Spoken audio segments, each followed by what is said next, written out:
Good morning, everyone. This week's parsha, she speaks lashon hara, gossip, about her own brother Moses to her other brother Aaron, telling Aaron, "Did you hear what happened with Moses? He separated." Telling her brother Aaron, Moses separated from his wife. Now, the reason she spoke to Aaron was obviously because she had concern about her brother's marriage. However, what she should have done was spoken directly to Moshe, not to the brother.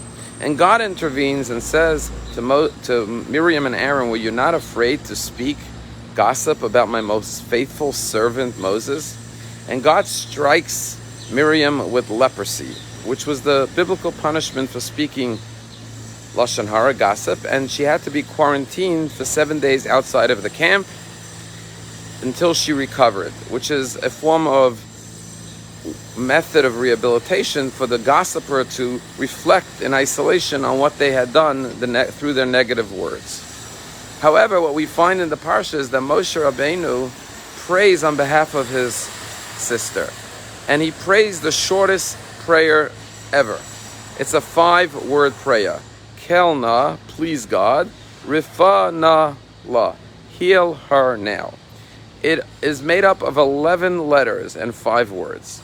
And the question that Rashi asks is, if Moses is going to pray for his sister to get better, to recover, why only 5 short words?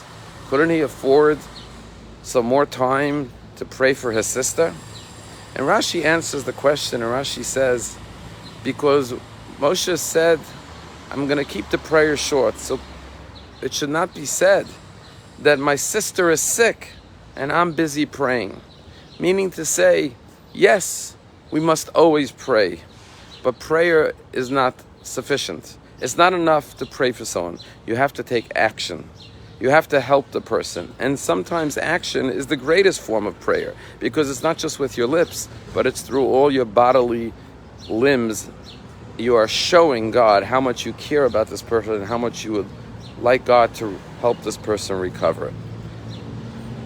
Today, prayer has been taken to a whole new level, because through blessing of technology and social media, people are able to pray for others all over the world.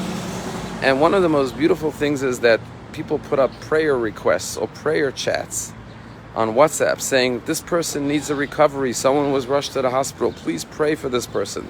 And instantaneously, thousands, if not tens of thousands of people around the world see the post and take out their book of Psalms and begin to pray for this person to have a recovery. And so the amount of prayer today is unprecedented in the world. But I want to just share with you a story from our community. Everyone knows Rabbi Yossi and Sira Dworkin from our synagogue. And their little beautiful son Eli, who's now 7 years old, was born with a genetic disease and needed a liver transplant. And so 4 years ago, he, thank God, received a liver transplant, and he continues to improve and show health and recover from this transplant. And thank God he's a healthy, functioning child who before the transplant could not eat any protein, and now he could eat anything he wants. Well, when he went into the liver transplant in Miami Jackson Hospital for this very, very difficult transplant, a prayer chat was set up with over 100 participants to pray for Eli during the surgery. And people all over the world would pray for him.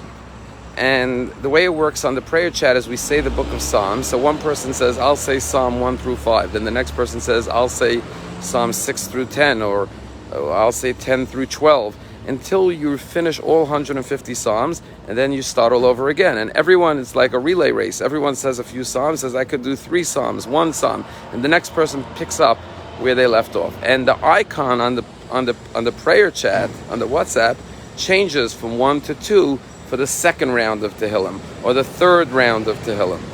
Well, no one ever closed this chat, because after all, he still needs to continue to get stronger and stronger, because after all, he's a transplant patient. So this morning at 8:11, I get a notice that somebody posted that they're going to say a certain amount of Psalms for Eli. And I looked at the date. This chat was created July 19th, 2019, which is almost 3 years ago. And then I looked at the icon, and I saw that we are in the 668th cycle of completing the entire Psalm. And then I looked at the 127 participants on this chat, and they are all over the world, from South Africa to Israel to Florida to New York. I said, what a beautiful thing that Jews all around the world every day continue 3 years later to pray for this boy. This is the selfless devotion and gift of tefillah, of prayer. When God sees such heartfelt care and love and prayer, no wonder that Eli is a thriving, healthy 7-year-old boy. Have a wonderful day.